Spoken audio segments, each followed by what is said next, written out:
Nama saya Denny Firmansyah, nomor induk mahasiswa 2019 100 203 11060. Di sini saya akan menyetorkan hafalan surat An-Nisa ayat 3 beserta menjelaskan tafsirnya yang ditinjau dari kitab tafsir Ad-Darul Mansur karya Imam Jalaluddin As-Suyuti rahimahullahu ta'ala. Baik, langsung saja. A'udzu billahi minasy syaithanir rajim. Bismillahirrahmanirrahim. Wa in khiftum alla tuqsitu fil yatama fankihu ma taba lakum minan nisa'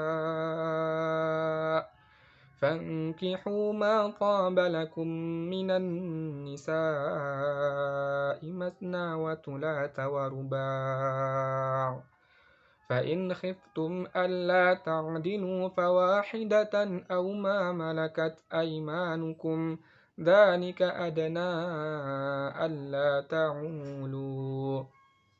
Baik, penjelasan dari surat An-Nisa ayat 3 ini yang ditinjau dari kitab tafsir Ad-Darul Mansur karya Imam Jalaluddin As-Suyuti rahimahullahu ta'ala, yaitu berkenaan dengan penggalan ayat wa in khiftum alla tuqsitu fil yatama.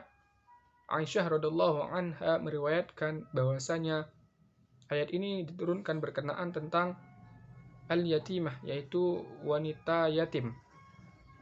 Pada zaman itu ada seorang wali atau orang yang menanggung harta anak yatim perempuan ini ingin menikahi wanita tersebut karena ia memiliki harta yang banyak dan juga memiliki kecantikan, sehingga hal itulah yang membuat lelaki ini atau wali ini tertarik dengan wanita itu. Namun wali itu tidak dapat berlaku adil, yaitu dengan tidak memberikan mahar kepada wanita tersebut dengan ketentuannya. Dalam kasus yang lainnya juga, pada zaman saat itu, orang yang ingin menikah sangat memprioritaskan kepada wanita yatim yang memiliki harta yang banyak dan juga memiliki kecantikan.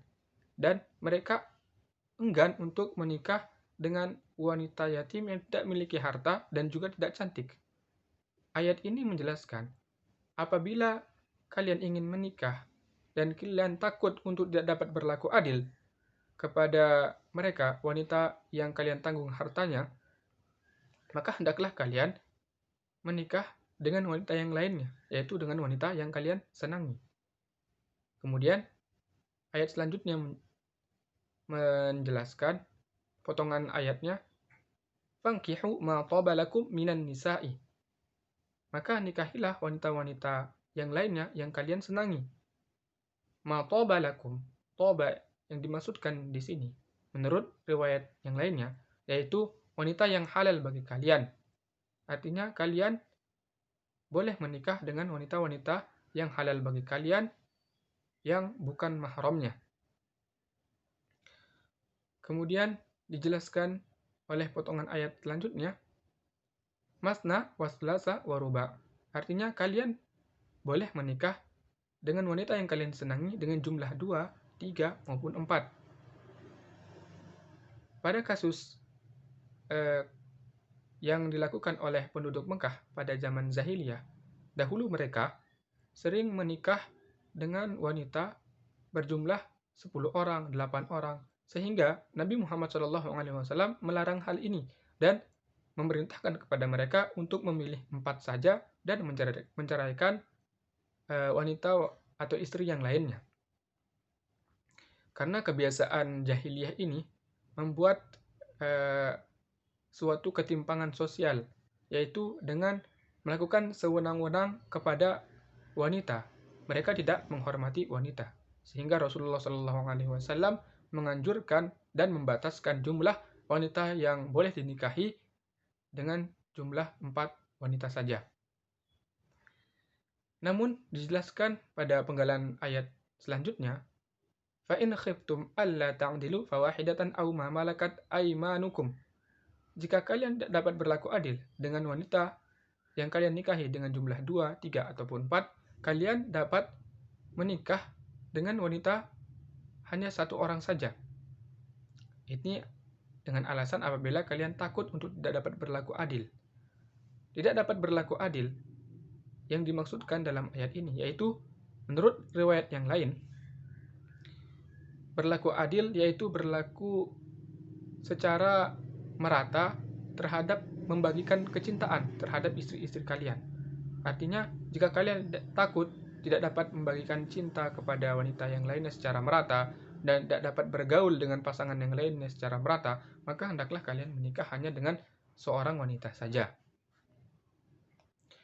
Fa in khiftum alla ta'dilu fawahidatan aw ma malakat aymanukum, atau kalian juga dapat menikah dengan wanita yang lainnya, yaitu dengan budak perempuan yang kalian miliki. Nah, fenomena itu bisa terjadi pada zaman dahulu. Namun saat ini budak perempuan sudah tiada. Maka dianjurkan untuk menikahi wanita yang kalian senangi. Baik itu 2, 3, ataupun 4. Tetapi jika kalian tidak dapat berlaku adil, tidak dapat memberikan nafkah secara merata, maka hendaklah kalian menikah hanya seorang wanita saja. Ayat poligami ini memiliki makna atau mengandung arti bahwasanya ayat ini membatasi jumlah wanita yang boleh dinikahi, bukan memiliki arti untuk menambah wanita yang harus dinikahi. Artinya, sebelumnya kita diperintahkan untuk menikah 2, 3, ataupun 4. Apabila kita tidak mampu berlaku adil, maka kurangilah, baik itu 3, 2, maupun 1. Dengan alasan kita harus dapat berlaku adil kepada istri-istri kita.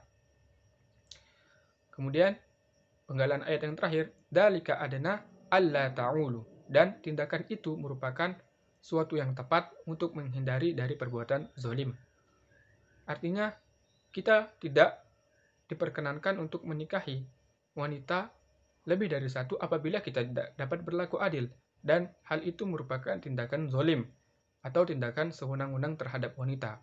Kita sebagai laki-laki dianjurkan untuk menghormati wanita, dianjurkan untuk dapat menjadikan wanita itu menjadi seorang yang mulia, karena wanita adalah manusia yang dimuliakan oleh Allah Subhanahu wa taala dan memiliki martabat yang tinggi. Mungkin itu saja yang dapat kami sampaikan, kurang lebihnya mohon maaf. Wassalamualaikum warahmatullahi wabarakatuh.